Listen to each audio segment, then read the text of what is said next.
SSC 26,000 শিক্ষক শিক্ষিকার চাকরি বাতিল মামলার মতোই প্রাথমিক ও 32,000 শিক্ষক শিক্ষিকার চাকরি বাতিল মামলা প্রায় প্রতিদিনই কিন্তু চলছে কলকাতা হাইকোর্টে বিচারপতি তপব্রত চক্রবর্তীর ডিভিশন বেঞ্চে। যেমনটা এসএসসির চাকরি বাতিল মামলা চলছিল বিচারপতি দেবাংশু বসাকের ডিভিশন বেঞ্চে, যেখানে সুপ্রিম কোর্ট নির্দেশ দিয়েছিল 6 মাসের মধ্যে এই মামলার শুনানি করে নিষ্পত্তি করতে হবে। সেখানে বিচারপতি দেবাংশু বসাক দ্রুত নিষ্পত্তি করেছিলেন। 3 মাসের মধ্যে এই মামলার শুনানি করে 26,000 শিক্ষক শিক্ষিকা শিক্ষাকর্মীর 2016 সালের গোটা প্যানেল বাতিলের নির্দেশ দিয়েছিলেন, যে নির্দেশ সুপ্রিম কোর্টেও বহাল আছে।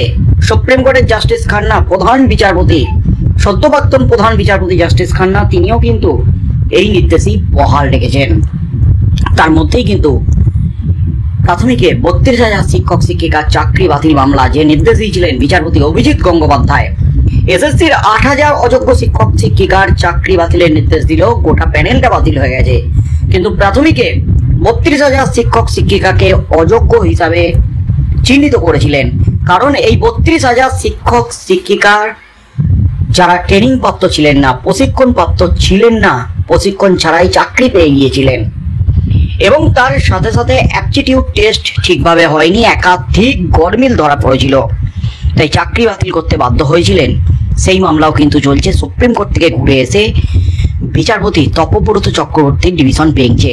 তার মধ্যেই কিন্তু ফাইনাল শুনানিতে যা নির্দেশ দিলেন, যা পর্যবেক্ষণ বিচারপতি তপব্রত চক্রবর্তীর, তাতেই কিন্তু রীতিমতো হইচই একেবারে গোটা রাজ্যে।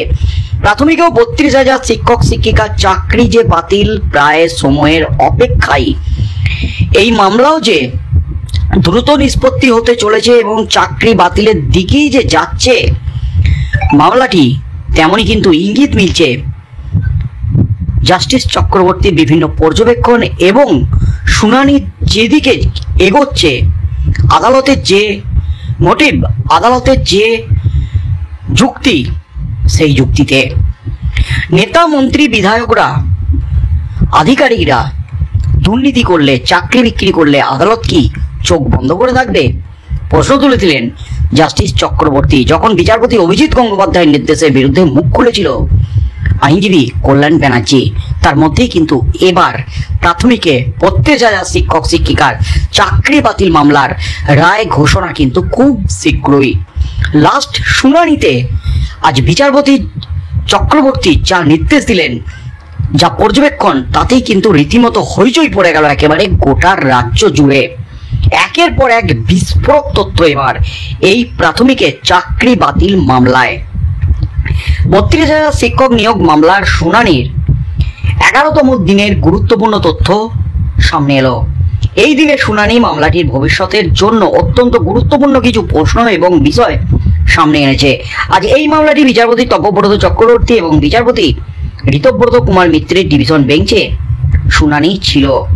শুনানি শুরুতেই সিনিয়র আইনজীবী অভ্রতোষ মজুমদার রেস জারিকাটা নীতি নিয়ে আলোচনা করেন, যা পূর্বে নিষ্পত্তি হওয়া বিষয় পুনরায় মামলা করা থেকে বিরত রাখে। তিনি উল্লেখ করেন যে প্রিয়াঙ্কা নস্কর মামলায় 139 জনের মধ্যে 21 থেকে 26 জন প্রার্থী বিচারপতি অরিজিৎ বন্দ্যোপাধ্যায় এবং বিচারপতি হিরণময় ভট্টাচার্যের বেঞ্চে প্যানেল প্রকাশ এবং সংরক্ষণ নীতি লঙ্ঘনের মামলায় অংশ নিয়েছিলেন। এদের মধ্যে সেলিম আলী, রবিউল শেখ, হেমচন্দ্র শেখ, আলী হাসান সিদ্দিকী, সাবিনা ইয়াসমিন, শ্যামসুন্দর দাস এবং নূর হুদা, এই 6 জনের নাম বিশেষভাবে উল্লেখ করা হয়, যারা রেস জারিকাটা নীতির আওতায় পড়েন। আইনজীবী যুক্তি দেন, এই নীতি থাকা সত্ত্বেও আদালত এই মামলাগুলি পুঙ্খানুপুঙ্খ পরীক্ষা করেনি। শুনানিতে অ্যাপটিটিউড টেস্ট নিয়ে অভিযোগ উঠলে বিচারপতি বিরক্ত প্রকাশ করেন। তিনি বলেন যে একই বিষয় বারবার কেন তোলা হচ্ছে।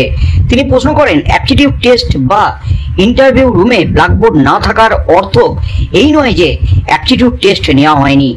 মামলার একটি গুরুত্বপূর্ণ তথ্য উপস্থাপন করে আইনজীবী অভ্রতোষ মজুমদার দেখান যে আবেদনকারীদের অ্যাপটিটিউড টেস্টের নম্বর কখনো কখনো নির্বাচিত প্রার্থীর সমান বা তার চেয়েও বেশি ছিল, যা একক বেঞ্চের আদেশের পরিপন্থী। অপ্রশিক্ষিত প্রার্থীদের পক্ষের আইনজীবী মিস্টার বন্দ্যোপাধ্যায় মামলার গ্রহণযোগ্যতা নিয়ে প্রশ্ন তোলেন। তিনি এনসিটির 2017 সালের নির্দেশিকা উল্লেখ করে বলেন যে সমস্ত অপ্রশিক্ষিত প্রার্থীকে ওই তারিখের মধ্যে নিয়োগ দিতে হবে এবং তারপরে আর কোনো অপ্রশিক্ষিত প্রার্থীকে নিয়োগ দেওয়া যাবে না। তিনি প্রশ্ন করেন 2022 সালে অপ্রশিক্ষিত প্রার্থীদের নিয়োগের জন্য দায়ের করা একটি রিট পিটিশন কিভাবে গ্রহণযোগ্য হতে পারে। মামলার শুনানিতে আদালতের ভূমিকা এবং একক বিচারপতির আচরণ নিয়েও প্রশ্ন তোলা হয়, অর্থাৎ বিচারপতি অভিজিৎ গঙ্গোপাধ্যায়ের আচরণ নিয়ে প্রশ্ন তোলা হয়। বলা হয় যে আদালত এই ধরনের মামলায় তদন্ত করতে পারে না বা সাক্ষী ডাকতে পারে না, শুধুমাত্র আবেদনকারীদের সুবিধার জন্য রিট পিটিশনকে শক্তিশালী করতে পারে। অর্থাৎ বিচারপতি অভিজিৎ গঙ্গোপাধ্যায় তিনি যা করেছিলেন, তিনি সাক্ষীদের ডেকে এজলাসে তিনি এটি গোপন রুমে তাদের কিন্তু একান্তে সাক্ষাৎকার নিয়েছিলেন। তিনি তাদের জেরা করেছিলেন অ্যাপটিটিউড টেস্ট নেওয়া হয়েছিল কিনা এবং ইন্টারভিউ হয়েছিল কিনা। সেখানে কিন্তু সেই শিক্ষক শিক্ষিকারা প্রার্থীরা জানায় অ্যাপটিটিউড টেস্ট নেওয়া হয়নি, ইন্টারভিউ নেওয়া হয়নি এবং সেই সূত্রেই কিন্তু নিয়োগে ভয়াবহ দুর্নীতির কিন্তু পর্যবেক্ষণ ছিল জাস্টিস গাঙ্গুলির।